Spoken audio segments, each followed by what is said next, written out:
guest of honor. The campesinos, the farmers, who live far out in the country, work to grow enough food to live on, or dry and sell their coffee beans along the roadside. In many parts of the country, those who labored from dawn to dusk chewed coca leaves to maintain enough energy to do the back-breaking work required of them as laborers for the richer landowners. The rich were very, very rich. In my first 2 months in country, as I struggled to learn a new language and how to drink aguardiente, which is translated firewater, among other cultural mores, I met some other Americans who were living and working in the city of Bogota. One of them was a man who worked for a large American-known company known for its photographic equipment and paper. I will never forget what he said to me and several of the other Peace Corps volunteers who were there as he sipped his martini. He bragged that he was making hardship wages, which were 3 times what he would make in the United States, and he didn't have to pay taxes. He suggested that we were suckers for doing what we were doing as Peace Corps volunteers. Perhaps naively and idealistically, we, like most soldiers, believed that we were serving our country.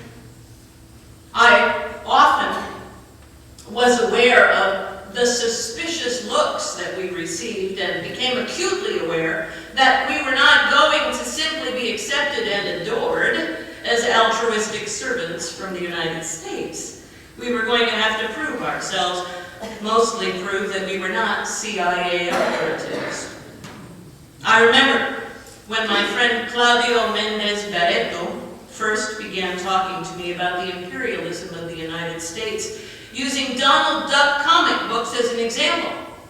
He suggested that my country flooded their country with comic books of Pato Donald and Raton Mickey, as well as old TV reruns of The Lone Ranger and Toro. They had to change his name because tonto means silly in Spanish. They did this to brainwash them with our ideas. Claudio alleged that it only made Colombians more and more wanting and desirous of being like the United States. It only made them more desirous to have what they imagined we had. They imagined that there was no poverty or injustice in the United States because those were the images that they saw. What a silly picture we painted of ourselves. Claudio, as a specialist in pathology, believed that the imperialist Americans drugged the Pepsi-Cola that we sold to Colombia.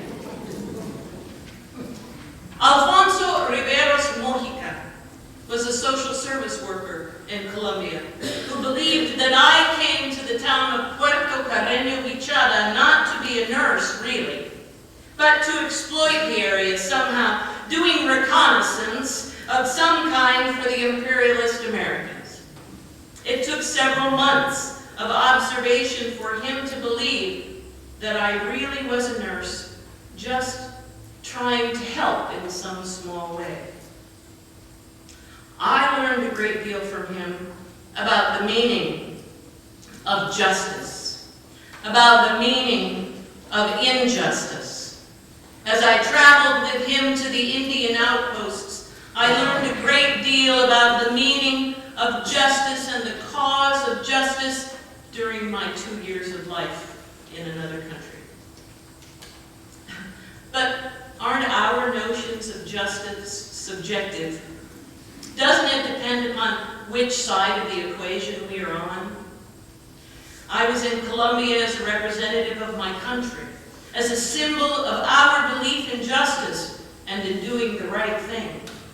I was viewed by many as just another imperialist, come to impose my values and my mores on people who had their own identity and wanted to keep it.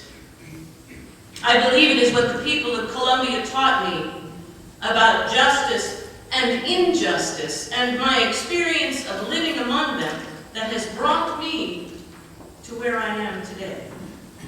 Without that experience, I don't think I would ever be here. As we look at our lives and who we are, as Christians, it is important for us always to see both sides of the coin. It is important for us to look at both sides of the picture. We have a tendency to always believe that we are in the right. But until we see it from the other side, as my dad used to say, until we see how the other half lives, then we have no notion, truly, of what is right. Carly Simon wrote a song back in the late 80s, early 90s. It's called Let the River Run. And it's about dreamers. And as we think of Martin Luther King today, we think about the dream that he had for all of the world to understand what it means to be people of the world. Her song goes like this. Let the river run, let all the dreamers wake the nation. Come, the new Jerusalem. We, the great and small, stand on a star and blaze a trail of desire through the darkening dawn. It's asking for the taking, trembling, shaking. Oh, my heart is aching. We're coming to the edge, running on the water, coming through the fog, your sons and daughters.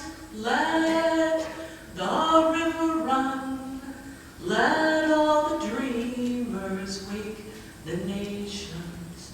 Come, the new Jerusalem.